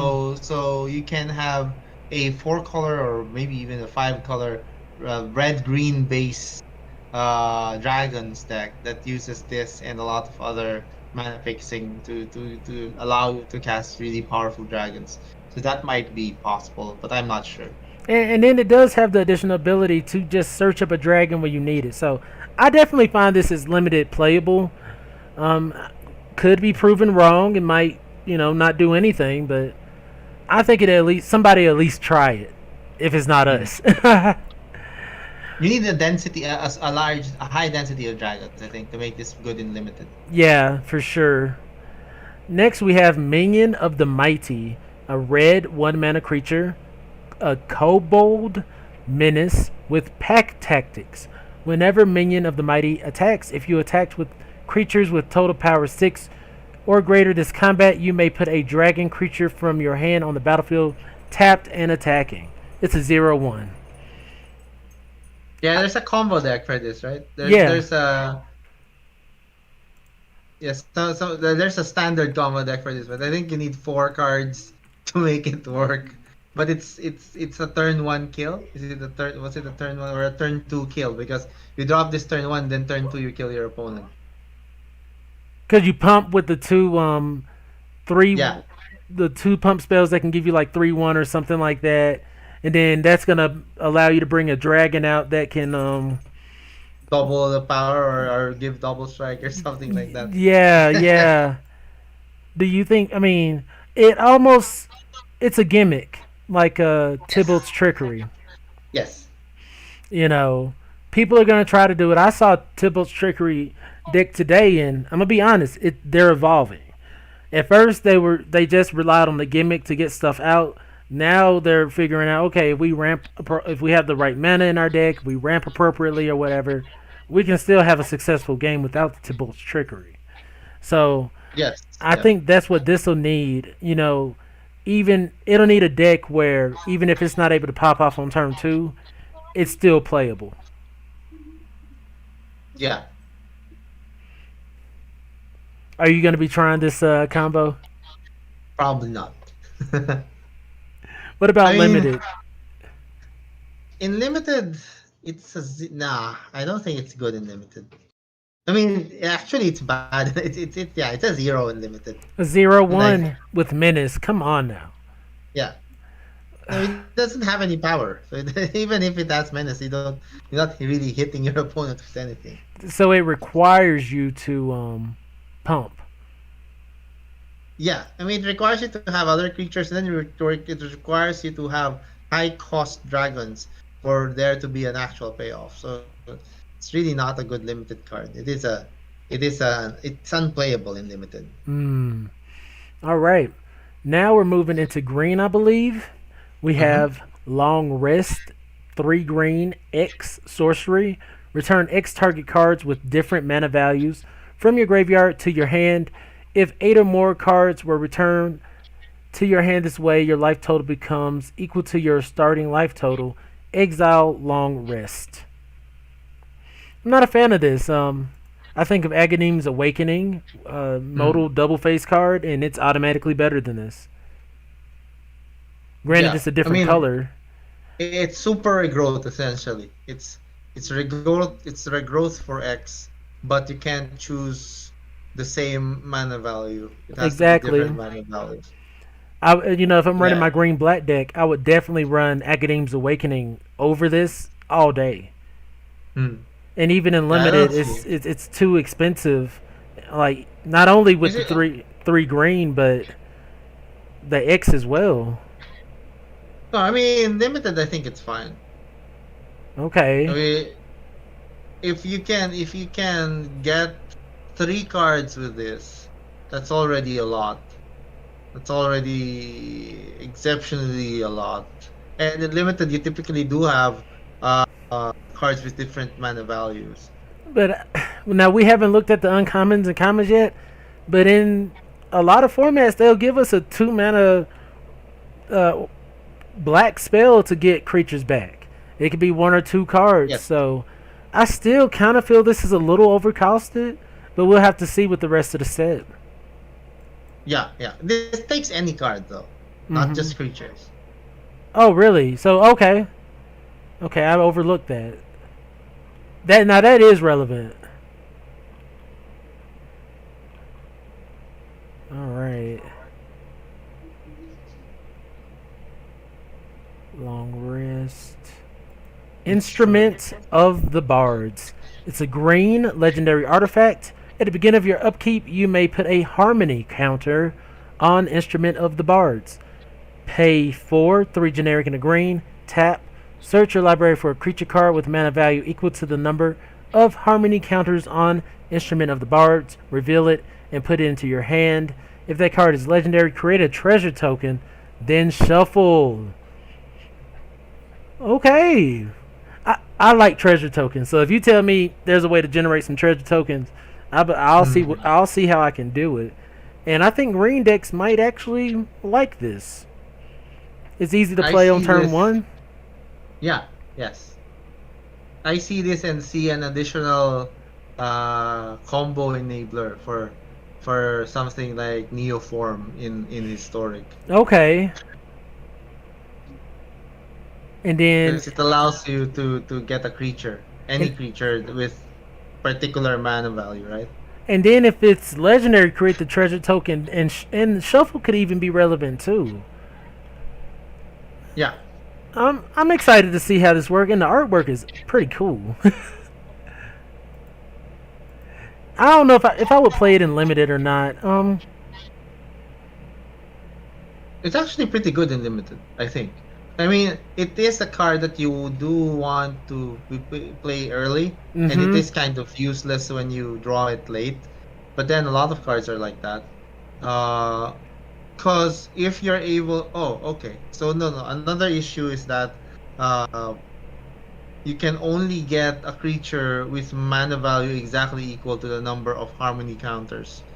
So you do want to be able to keep track of how many of each mana value you still have, and then adjust it so that you only move up a counter if you want to get a particular creature, and you've already exhausted all the other creatures in lower mana values. That's way too many mental gymnastics for my liking.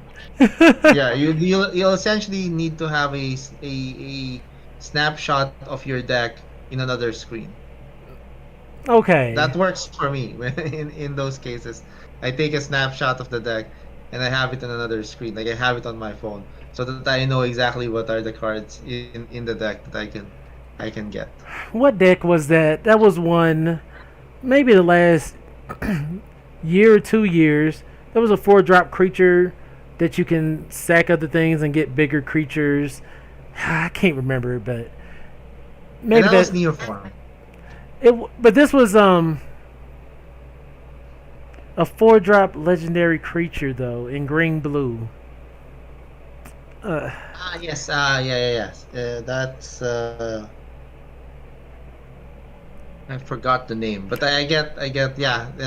I And there's a played. combo deck there, right? So you get something, it untaps, and then you I do it gotta get a into little. historic because there's a lot of builds that I really enjoy that I just once they rotate out I don't really see again, and historic is a place to play that, so y'all are kind of drawing me closer and closer to getting into that format. Mhm. So next we have Frog and Moth, a 5 mana 3 generic 2 green creature frog horror with trample and this is another green creature with haste. I think there's something Yeah. to it. Whenever Froghemoth deals combat damage to a player, exile up to that many target cards from their graveyard. Perfect. Put a 1/1 counter on Froghemoth for each creature exiled this way. You gain life for each non-creature card exiled this way. So this is Scavenge and Ooze on steroids. Yes, yes. I made a meme. I made a meme of exactly that. Perfect. Perfect. Because that's what I think about. It's a 5 mana, which is a lot. Especially when you have things like Questing Beast, which is a 4 mana 4/4 with Death Touch and Yes. Vigilance and Haste. But this does have Trample and can exile the graveyard, which can be relevant. The Croxidex are still out there. Um, I think this might even see. I think this could see play in standard because I think mono green with haste creatures could potentially be played. Yeah, but I think like questing beast outclasses this by a lot, and then you still have scavenging ooze, which is better than this, in my opinion. Because scavenging ooze does come down turn 2 Yep. and can start working for you the next turn. This one you still have to first you have to wait till turn 5, or you have to wait until you have 5 mana. And next it has to connect with the opponent in order for you to be able to exile things from their Oh, it doesn't graveyard. do it when it attacks. Yeah. Yikes. Mm, I still feel like I just know how dedicated mono players are. And Mm. if they Me in need. limited I first picked this. Okay. Oh, yeah, all day. But like I said, hasty green beats, I would run it. Yeah. It does enough for me to be happy, even if I'm only running a copy or two to play before my Vorin clicks. Next, we have Varus Silvery Moon Ranger, a 3 mana, 1 generic, 2 green, legendary creature, human elf ranger with reach and ward 1. Whenever you cast a creature or planeswalker spell, venture into the dungeon. This ability triggers only once each turn. They kill me with this. Yeah.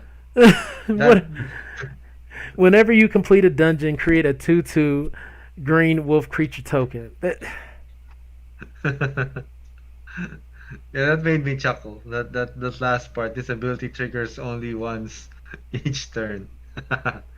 It's not like we're casting 10 creatures a turn, so it wasn't going to be absolutely broken to trigger multiple times. And it's It not. could actually be broken Oh, because it's an really? elf. Yeah, because it's an elf. So you saying this could So have it's been an elf. broken in the elf deck and like. Yes, yes. Okay, so what are your thoughts on it off bat? I mean, I think that last bit makes it like less exciting since you can only trigger it once. If it didn't have that, then it's probably a good addition to the elf deck because the elf deck already in historic, the elf deck already has, does it have eight uh 3 drops? No, it has I think maybe 6 3 drops. Four four of the Archdruid, 2 Marwyn probably. So maybe this still does have a place in that deck. Although nah. Yeah, I mean the point of the ability only triggering once each turn really turns me off of it. The Like Wizards is really make their balancing act is so it's kind of off. It's like, okay, they make an exciting card and make it too OP and needs to be banned or restricted, or they make a card almost to the point where it's just not exciting at all. I think it would have been fun to have this trigger for each creature you actively cast. Even in standard, it would have been a great way to have an engine in your potential dungeon deck. But with that yes. limitation, I mean, you complete a dungeon and all you get is what, a 2/2 wolf creature? That's not enough. And then this is legendary, so you can't even stack them. It's not. It's just not enough. Mm. I think yeah, but I think that last part is actually relevant for older formats because if you don't have the that last bit where this ability triggers only once each turn, I think there are several ways in different formats to cast a creature for free and then bounce it and recast it. Okay, so even in standard, then we can consider things like Stone Coil Serpent. Then you know And bouncing it and recasting it. you can cast it for 0 and you venture, and still are able Yeah. to play another spell that turn that potentially allows you to venture. So that's I guess, a way to consider it. Yeah, but there are other formats where you can it is possible to generate a lot of not even generate a lot infinite mana, but rather to replay a creature over and over again. Wherein that action doesn't really do. Oh, we do have that even in historic. In historic, we have the Igneous. Well, that's in actually in standard as well. The Grinning The Igneous. Yes, yeah. So imagine that and this. If you don't have that, this ability only triggers once each turn. So that means that you'll be able to get infinite wolf creature tokens, and at the same time, you'll actually kill your opponent because you can just go through the dungeon of the Pandelver and ping your opponent once every time you go through the dungeon. I'm definitely gonna try to. I'm gonna do my best to brew a dedicated dungeon deck. They are giving us venture potential, but they're trying to. They're definitely keeping it in check. Yeah. Next we have Ochre Jelly as a translation. It's a green X creature ooze with trample, ETBs with X 1/1 counters on it. It also has Divide. When it dies, if it had two or more 1/1 counters on it, create a token that's a copy of it at the beginning of the next end step. That token enters the battlefield with half of the 1/1 counters rounded down. Yeah, I'm actually excited for this. I think another deck that hasn't been seeing a lot of play but was actually very strong just uh one set or two sets ago is Mono Green. Mm-hmm. And I think this is a very fine addition to that deck. Okay. As long, I mean, especially if you can get the two 1/1 counters on there, it makes another copy of itself. And as you Yeah. go up in mana, it becomes more and more powerful, replaces itself even better. And it also Yeah. has trample. Yeah, at 5 mana what happens is that you have a 4/4, right? Mm-hmm. You have a 4/4 and if it dies, you get two 2/2s. And then if a Mm. 2/2 dies, you get two 1/1s. Create a Because token they're that's. still copies. They're copies, so they have the same ability. So I was thinking that So this would only produce you one creature at the end. no, if it depends on how big it is. If you make it into a 4/4 and it dies, then it splits into two 2/2s. Oh. So if it's a 6/6, it was split into two 3/3s? Yes. Oh, okay, okay. So it's always going to split into two creatures. Well, no, it's going to multiply. Yeah. Or, as they say, divide. Okay, I got you now. Yeah.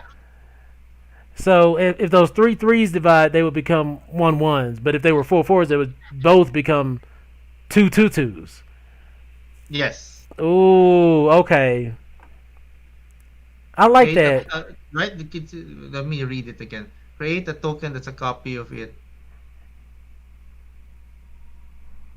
See, that sounds broken if it's really if it works Oh that no, way. it only creates one, right? Yeah, that's what I'm But thinking. okay. Yeah, I had. You was getting oh Mark, you was getting me Okay. hype. Yeah, I misread it. I'm sorry. You was getting me Create hype. a token that's a copy of it at the end step. That token enters the battlefield with half of the. Yeah. All That right. would have been ooh wee. I was like, who miswrote that ability? I'll play it in limited all day though. Yes. Next we Okay. have So it becomes smaller and smaller. It becomes a 3/3, and then it becomes a 1/1 because it you have to round it down. So yeah, and then it disappears. And then it dies. It finally dies when it dies a it 1/1. kind of dissolves away. Yeah. Let's see. Next we have Werewolf Pack Leader. 2 green creature human werewolf. I love the artwork for this. I just think that's really cool. It has pack tactics. Whenever werewolf pack leader attacks, if you attacked with creature with total power 6 or greater this combat, draw a card. Pay 5. No, pay 4. 3 generic and a green. Until the end of turn, werewolf pack leader has base power and toughness 5/3 and gains trample and isn't human. It's a 3/3. Mm. I'll play this in limited all day long. Yeah. I like it. It's a 2 mana 3/3, which is already bang for your buck. Then if you don't have anything else going on, if you got 5 mana, you can pump it by 2, give it trample, and if you happen to swing with 6 power or more, you draw a card. It has a lot of value packed in this card. Yes. Are there other formats are there werewolves in historic? No, that there aren't. But like mono green has always one of the problems with mono green was that the 2 drop slot was a bit slim. Okay, So this is a nice 2 drop. I like it all around. This is something that also, unless you're running, if you're running the dual mana, like the red green dual mana, you could play that wonky 0/1 with the combo, the 6 combo, and maybe lead into this, but they don't really match up. They just have similar abilities. Mm. But I'm gonna play this as much as possible in limited. I'm not gonna really pass werewolf pack leader that often. And Yeah, yeah. And last for the monocolor green is Circle of Dreams Druid. 3 green creature elf druid. Tap, add green for each creature you control. It's an elf druid and it's a 2/1.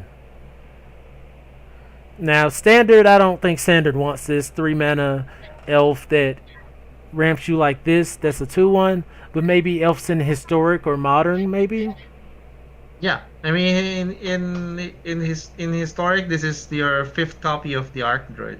It's Okay. worse than the Arc Droid because the Arc Droid gives all elves +1/+1. And the fact that this one generates a green for each creature is not very relevant because all your creatures in an elf deck are elves anyway, so that Mm-hmm. one is relevant. In standard, yeah, the triple green is steep. The triple green is steep. That said, Naya would want this. Like imagine if you had this and then you tap it with all the creatures in Mm. Naya Adventures, right? Because you're generating so many tokens, And it so might be many easier to tokens. play if you're able to, if you happen to get your great hinge out, that's 2 green mana covered right there. Hmm. So maybe I I don't like ramp creatures that are 2/1s that cost 3. That's just a Yeah. little too steep for me. All right, so that wraps up all the monocolored rares. Mark, Yes. did you want to try to tackle the multicolored, or do you want to wrap it up for today? Let's wrap it up for today. All right. Well, this has been an excellent review. I really appreciate Mark from Death by Variants helping me with this review, giving his insights on the various formats. Man, this guy Thank is you. amazing. So, if you haven't, be sure to go follow his page on. Go look for him on every major platform: Facebook, YouTube. Are you on Instagram? No, no. Okay, so just Facebook, YouTube, anywhere else, Twitch. I and recently made affiliate today. nice. I don't know what to do with it, but yeah. Sweet. So he oftentimes kind of assesses the meta, does different kind of just equations and trying Weird to stuff. just trying to understand the meta and why the variance happens the way it do. So if you enjoyed this content and want to see more from him in the future, be sure to follow Mark at Death by Variance. As always, you Thank you, guys are thank you. fantastic. Mark, did you have anything to say? Nope, nope. Thank you very much for having me. All right, awesome. As always, you guys are fantastic. My name is Mr. Clintastik. I'll see you guys.